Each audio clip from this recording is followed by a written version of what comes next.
Hey everybody, Cinema Sickness here with your daily sickness video, and happy Thursday to each and every one of you, and welcome to the real future, the future of the future. Yes, I still can't get over the fact that yesterday was Back to the Future Day, and now when I watch those movies, they're always in the past. That's still just, it really hit me yesterday when I was doing my video. It really hit me yesterday that that's the case. I'm not gonna watch those movies anymore. Well, part 2 anyway. I'm not going to watch that and be like, oh, there they go off into the future. No, I'm going to be like, well, they're going into the past. Everything is the past now. Absolutely crazy. But hope you guys had a good one yesterday. A lot of you guys were watching Back to the Future movies. That was awesome. Tons and tons of Back to the Future posts. Very, very cool. I was really enjoying reading them and seeing all like the commercials that were out and all kinds of stuff people were posting. A lot of fun stuff. So yesterday, definitely a fun day. But all right, yesterday is the past. Today is the present. Let's actually take a look at some stuff I recently been checking out. Yes, we do have some reviews for you today. This is part 2 of the Cinema Sickness Halloween Horrorthon, 2015 Halloween Horrorthon. And I've been watching, again, nothing but Halloween-related titles, so horror titles and all kinds of horror, sci-fi, anything Halloween-related. It could be kids stuff, anything. I've been watching a bunch of great stuff, and I got some more stuff here to show you. Let's take a look at it. I'll start rambling. So, first up here, first time I watched when I got back from Disney was the Poltergeist remake, and it was alright. My thoughts on Poltergeist, I've already said this when I picked this movie up. The original Poltergeist, I don't think it's a bad movie. It's a good movie. I enjoy it. I just would not consider it one of my favorite horror movies of all time or anything like that. There are some people out there who just praise the absolute hell out of that film. And, I mean, if it's your thing, awesome. A lot of people watch it when they were kids and were scared of it and stuff like that. I get it. Okay. Makes sense. But for me, and I did see it when I was a kid, for me, it's just never been one of my favorites. I think it's a decent film. I don't have anything wrong with it. I just kind of just go, it's okay. That's kind of my thoughts of Poltergeist, and that was my thoughts on the remake. It was decent, but it was just okay. Like, I didn't like it. I didn't hate it. I didn't love it. I just liked it, I should say. That's what I should say. So, I didn't think it was anything amazing. I didn't think it was bad. It was just okay. So when I say check it out, sure. If you want to see it, check it out. It wasn't bad. Look at that. The clown is definitely creepy. Look at that. It's my face. That clown is definitely creepy, though. I'll give you that. But all in all, just an okay film. So if it's something you want to check out, I would say see it. Very similar to the original, just with some little tweaks here and there. Of course, they modernized it and whatnot, so it's definitely a more modern film. But similar to the original. They kind of took a few liberties here and there and changed a few things up. But, hey, if you like the original, the remake, it's not bad. One of the better remakes I've seen. But then again, you're talking to somebody who was not a gigantic fan of the original, so maybe I'm not the best person to judge this film. But it was okay. So check it out if you want to see it. All right. Then I checked out Sasquatch, which was also all right. Pretty cheeseball. There's this guy, and he's going searching for his daughter in the woods, and apparently they were attacked by a Sasquatch, but we find out later on, and spoilers here, find out eventually later on in the movie that he's not kind of really looking for his daughter. He's sort of going out there because there's this, there was this experiment thing they had on the plane, and it was able to basically take your blood and your DNA and like trace you back to like your ancestors and whatnot, and apparently they got like Sasquatch blood, and it showed them as a kind of like the missing link and stuff like that. Basically, like the beginning of man and whatnot, could trace like all humans back to it and whatnot. And they were gonna make $1 jillion because off this and whatnot. And everybody was gonna be pissed off because they thought they were, because it's this guy and this party, and the party's all pissed off because they thought they were going looking for the daughter, and they weren't. They're actually going to look for this box. Now they're all mad. Now there's a Sasquatch attacking him and whatnot. And in the end, they our main guy ends up destroying the box that he was going looking for in the first place, and realizing that he should let the Sasquatch go, and yada yada yada. It's cheeseball. It's a mainstream kind of Columbia TriStar movie, but it definitely feels like something you'd watch like on the Sci-Fi Channel. It's not full of like CGI necessarily like that. It's just a guy in a Sasquatch costume, kind of goofy looking. It's just okay. Mediocre film. I wouldn't say it's anything amazing. But if you like them cheesy, it's one to check out. Then I gave this a second chance. I watched The Lords of Salem. I've only seen this once. I think I watched it, was it last Halloween or 2 Halloweens ago? I watched this, and I remember liking it, but not being blown away by it. And I still kind of feel the same way. I'd only ever seen it once before, and I thought, it's definitely a movie I got to watch again, because I really do like Rob Zombie films, so I need to watch this movie again. And giving it a second chance, I still think it's a decent movie. It's not a bad movie. It's just not one of my favorites. Probably my least favorite of his, as long as you don't count the Haunted World of El Superbeasto. I mean, I guess that's technically one of his films, but as far as his live action films are concerned, probably my least favorite. Yeah, even more so than Halloween 2. I actually kind of liked Halloween 2.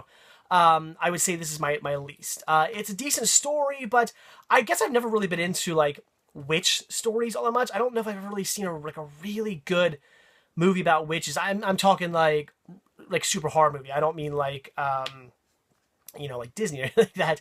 I'm talking straight up like a straight up like horror witch movie. I don't know if I've ever seen like a really good one.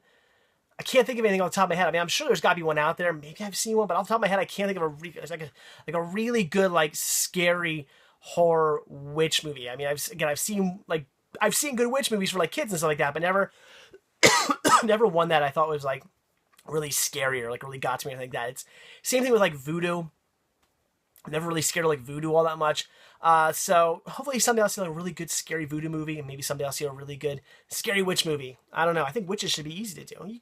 How can you not make a good scary witch movie? I don't know. But it's just okay. I like the idea of this whole like curse basically put on the town, and this witch who was burned in Salem years and years ago.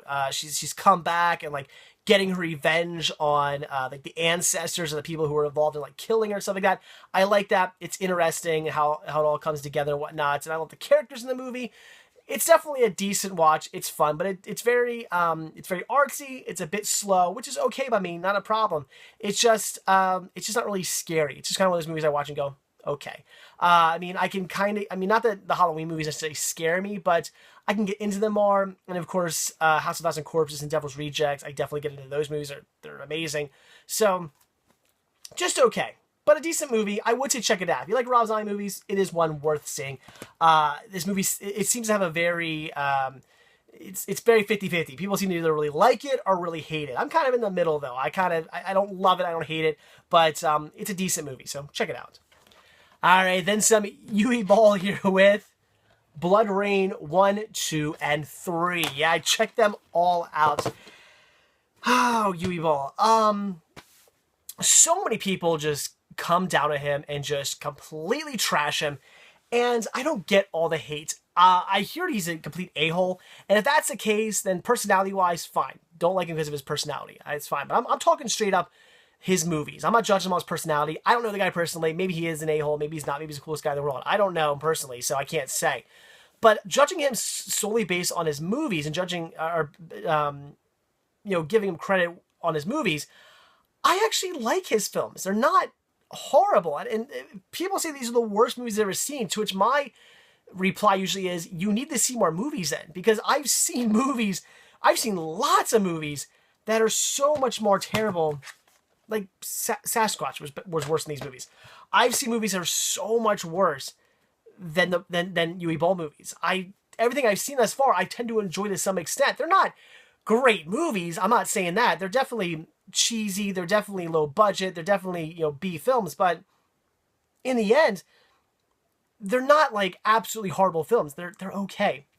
And that's how I pretty much want the BloodRayne movies. Now, they all pretty much go in order from best to worst. BloodRayne, I actually really liked it. It's fun. He's half-breed vampire going out to kill more vampires. Has to kill like the head vampire and whatnot. It's a fun movie. It's a half-breed vampire on the hunt for more vampires. Think a low-budget Blade, kind of. It's fun. I enjoyed it. And there's this, oh my god, there's a scene where they're in like a monastery. Amazing. Watch the movie for that scene alone. If you are a fan of practical special effects, you need to watch this movie for the monastery scene alone. She goes into this monastery, and all these vampires there, and she has to kill them all off, and it's fantastic. Swords going through people's heads, people being sliced in half, limbs going, blood squirting, all kinds of stuff like that, and it's all practical special effects. It's not CGI. Coolest, like one of the coolest scenes I've seen. I was like, and people say this guy's a bad director. Look at this scene alone. This right here should tell you he's not that bad. It was amazing. So I know a lot of people also judge on the fact that, like, you know, these are all like video game based movies and people want to see something better. I don't play these video games, so I'm not really judging them on the video games. I'm not being like, well, the BloodRayne video game was awesome and then they made this crappy movie. I don't know. I'm judging this solely on the movie alone, and I gotta say, I kind of liked them. So I would actually recommend checking out BloodRayne. It was pretty good for the most part. I mean, again, it's cheesy, it's low budget, but if that's your thing, it's worth checking out. All right, BloodRayne 2 Deliverance was also pretty decent. This one all taking place in the Wild Wild West, which is definitely a different take. But once again, a fun movie. I think it's Billy the Kid, if I'm not mistaken. Yes, Billy the Kid is actually apparently a vampire and is stealing children and like feeds off the children to, I guess, because the more pure the blood, the more you can like heal yourself, because the vampires heal themselves by drinking blood of other people. So apparently the super pure blood of the children can like make him really strong and whatnot. And Rayne has to go and save the children and stop Billy the Kid and his gang and whatnot. And the town has to help out and everything like that. It's decent. Like I said, not quite as good as BloodRayne, but BloodRayne 2, not bad. And then we have BloodRayne, the Third Reich, which obviously takes place in Nazi Germany at this time. Definitely the worst. This one's only, it's only 79 minutes long. It's about an hour long. Like, when this one ended, I was like, oh, that's it? Really fast movie. Again, it's okay. I like the idea of the Nazis wanting to kind of harness the power of vampires to give to Adolf Hitler to basically make Adolf Hitler immortal. Kind of a neat idea. I like that. And like, I guess maybe raise like a whole like Nazi vampire army. I kind of like that. I'd actually like to see a story go further with that. That's kind of interesting, actually. But of course, Rayne has to put an end to that. We can't have Hitler become immortal, and she has to put a stop to it. And of course, her little gang does. So it's okay. Not quite as good as the other two. I'd say this is definitely the weakest. Although, we finally get some nudity in this one. I mean, that's your thing. A weird scene, though. Tell me, guys, if those of you who played the BloodRayne movies, or the BloodRayne video games, is Rayne a lesbian? Because there's a lesbian sex scene in this movie between Rayne and like some girl in a brothel. And it just seemed really weird out of place. Like, at no point in these movies did I pick up on the fact that she was like a lesbian. So if she is, okay, but I didn't pick up on that. And all of a sudden, there's like this scene where she's like having sex with another chick in a brothel, and of course they're like completely butt naked and going at it, and I was like, okay, like I didn't expect that. But then again, she ends up having sex with a guy in this movie as well. So I don't know. So maybe she's just bi. I guess she's just bisexual. She likes both sides, because she definitely has sex with a guy in this movie as well. So I don't really know, but you guys let me know about that. Does that seem in character of her? If you guys have played the game, does she like chicks and dudes? I don't know. But like I said, it's okay. Again, they go in order. Definitely the best. I would actually highly recommend checking out BloodRayne. I actually like this movie. It was pretty good.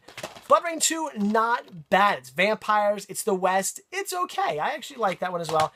And BloodRayne the Third Reich, it's definitely the weakest. It's not horrible, but I would say it doesn't quite stand up to these two. It's just all right. So, Yui Bowl, I like his movies. Say what you will. I like them. All right, and then I checked out Spiders and Spiders 2. Now, Spiders was a fun movie. I like this one a lot. Very, very, very low budget. This is definitely, I mean, it's not Asylum. I wanted to check to make sure because it seemed like Asylum. It's that quality. It's like, it feels like you're watching an Asylum movie, something you'd see on the Sci-Fi Channel, like Sharknado or something like that. Horrible CGI, horrible acting. I mean, everything in this movie is bad, but it's kind of the charm of it. It makes it really fun. It's about these kids who work in this newspaper, like this college newspaper, and they're like on this like UFO kind of like investigation team, and they keep pulling up like crap, and the head of the newspaper is like, you know, you go do this instead, go do real news. You've never actually gotten any proof on anything and whatnot. But then they end up going to this, sneaking into this army base, which is hilarious because it's apparently like more top secret than like Area 51. They just like sneak right in, they climb over the fence and just go right in. It's like, okay. And apparently NASA had been doing these like experiments with like spiders in space, and it's this whole big thing with these giant these spiders that well, it's a big spider, lays eggs in you, and then becomes like these, they hatch out of you and become these huge giant spiders. And now they're trapped in this complex, this army base, trying to get away from these giant spiders. And the whole army base is like underground. They can't get out because the elevator's not working, because the spiders like built like a nest inside there. So they're trying to escape from these giant spiders, and people are dying and being impaled and eaten by spiders and all kinds of stuff. It's pretty insane, but it's actually fun. I actually got to say, Spiders, again, if you like them cheesy, I've watched a lot of cheesy stuff this week. If you like them cheesy, Spiders is actually a fun movie. I would say check out Spiders. If you're scared of spiders, though, maybe not watch it, because there's definitely spiders in this movie. But in the end, it was a fun movie. So, Spiders, fun. Check it out. Unfortunately, I cannot say the same for Spiders 2. Not really a necessarily direct continuation. It's the same thing, though, where these people doing experiments on these spiders, again, laying eggs in you, and then the spiders hatching out of you. But this time, they're on this big freighter ship out in the ocean that's basically just circling around, and they're doing these experiments. And there's a sailboat that like capsizes. These people are like drifting, this man and woman, this husband and wife, are drifting like in the ocean, and this ship picks them up, and now they're on the ship. And the husband starts stooping around and figuring out something's wrong. Like the radio, like they see the radio is broken, but he finds out it's not.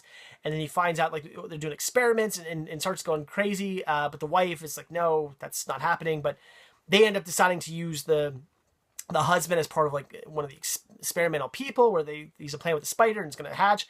And it's very long, drawn out, boring. There's not much in the way of too many spiders in the movie. It's basically them on a ship trying to figure out like what's going on and get off, and the husband freaking out because he knows something's going on, but the wife doesn't understand, thinks he's hallucinating it all. And it's just very, very long, very drawn out. And it's not even to the very end when the spiders really start coming out and the spiders are attacking. And that's only maybe like 15 minutes of the movie. So you're watching like an hour and a half, hour and a half long movie, and only like 15-20 minutes of it there's like really spiders attacking. The rest of the movie, you see a spider every now and then. There's like this one main spider, you see him every now and then, and that's like it. So Spiders 2, not very good. I was not impressed. Again, Spiders, fun, cheesy movie. I'd say check it out if you like good cheesy horror sci-fi movies. See Spiders. Spiders 2, you can Spiders 2 Breeding Ground. This you can ignore because it just wasn't all that good. And then finally, the last movie I checked out here was in this sweet 250 movie horror collection set. I love this set from Mill Creek. This is one of the coolest things I have in my collection. I love this so. I mean, look at all those horror sci-fi movies. It's awesome. And I finally watched Attack of the Giant Leeches. Believe it or not, a movie I have yet to see, from 1959. I did yet to see it. I love my giant creature feature monster movies from like the 50s and whatnot. And for whatever reason, I hadn't got around to seeing this one. So it was only about an hour long. I had some time to kill, and I figured I'm going to pop in quick and watch it. And it was okay. It is about giant leeches. Of course, mutations caused by nuclear radiation, of course. And they start basically attacking this town, and they're all in this lake. And basically anybody who goes into this lake is getting attacked by these leeches and like disappearing. And it's actually a little creepy because the leeches are feeding on the blood of these people, and they are like all dying. And it's kind of creepy because there's like an underground cave, and the leeches are living there, and they take the humans and put the people the humans they captured and put them in this cave, and they're like sucking the blood off them, and they show it, and these people are like all like super weak and like almost just about to die because they've had like all their brain drained for them. What? I'm so dyslexic. Blood drained from them, and it's a little creepy actually. For 1959, it's a little creepy, and of course you have people dying in the movie, so it is what it is. But it's just okay. It wasn't one of my favorite creature feature movies, but it was all right. The leeches are hilarious. It's these people like in these plastic, like rubbery. It looks like they're wearing like trash bags with like suction cups stuck on them. It's pretty funny. I actually really like the costumes. I love cheesy like horror sci-fi costumes from like the 50s. It's awesome, and you get that in this. So you're getting some fun cheesy costumes. You have this scientist who works like for like the Environmental Protection Agency, and he's making sure like nobody's going to like attack this lake and throw dynamite into this lake and blow it up and try to kill these creatures because he wants to find out, he wants to get to the root of it and find out what's going on. And I like in the whole movie, everybody just wants to like go and like blow these things up, and he's like, you can't do that. Like we want to get rid of whatever's doing this. We want to blow these things up and get rid of them, but we don't want to destroy like all other living life in the lake, in this game preserve. It's a game preserve. They don't want to destroy all the other life in this game preserve just to get rid of these things. He's like, let's figure out how to get rid of these, but preserve the game preserve. And everybody's just like, no, let's just go dynamite, blow them all up. And in the end, they end up doing that, but only because somebody ends up going out and doing it. I like the fact that his girlfriend is her father's actually the one that goes out and throws a dynamite into the lake and whatnot, and he arrests him, and I'm like, that's awesome. Like it'd be like my father-in-law, like me being like in charge of something like important, and my father-in-law going out and like doing exactly, I'm like, no, you can't do that, going out and destroying something and me having to arrest him. It's like, it's crazy. Like I was like, that's awesome that he's just like, well, I told you if you use dynamite I'm gonna arrest you, and he just does it. So that was pretty cool. So Attack of the Giant Leeches, if you like your 1950s sci-fi creature feature horror movies, it's one I would say check out. It's only an hour long, so you don't have to invest much time in it. There's a reason why you see it on like a lot of the box sets and stuff, because it's pretty, I mean, public domain, but it's also, it's not bad. It's not one of the best, but it's not one of the worst either. I'd say it's kind of in the middle. I've seen some great 1950s like sci-fi horror movies that are just amazing, and I've seen some really, really bad ones. This one kind of floats in the middle. It's not great, but it's not bad. It's definitely in the middle, and we're seeing if 50s sci-fi horror is your thing, so we're checking out. So all right, guys, there you go. That is it. So lots of interesting stuff. I'd say everything pretty much mediocre. I mean, again, like I said, Poltergeist is just okay. Sasquatch is just okay. Lords of Salem's just okay.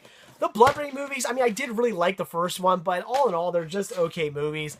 And Spiders, again, this one's pretty bad, actually. I wouldn't say that one's okay. That's actually pretty bad. But Spiders, is decent, and Attack of the Giant Leeches, just, also okay. So a lot of mediocre stuff this week, but fun stuff nevertheless. I had a blast watching all this stuff. Some of it I actually really like again, Spiders and BloodRayne. I actually really like both those movies, and even though I would say they're kind of they're just sort of mediocre fun movies, I would actually say worth checking out if you have any interest in them. Worth seeing. So all right, that's it. So like I always say, guys, thank you so much for checking this video out. Be sure to hit that like button. And also, if you want to see a brand new video from me every single day, be sure to hit that subscribe button and you'll get one. And also, if you're not watching this video over at cinemasickness.com, if you're watching this video on YouTube, there's a link down below to cinemasickness.com. So click on that link, head over there, check it out. There's a lot more to see there than just these videos. So all right, guys, that's it. Hope you're having an absolutely fantastic Thursday. And I'll see y'all tomorrow on Friday. Very excited about that. See you then, guys. Bye.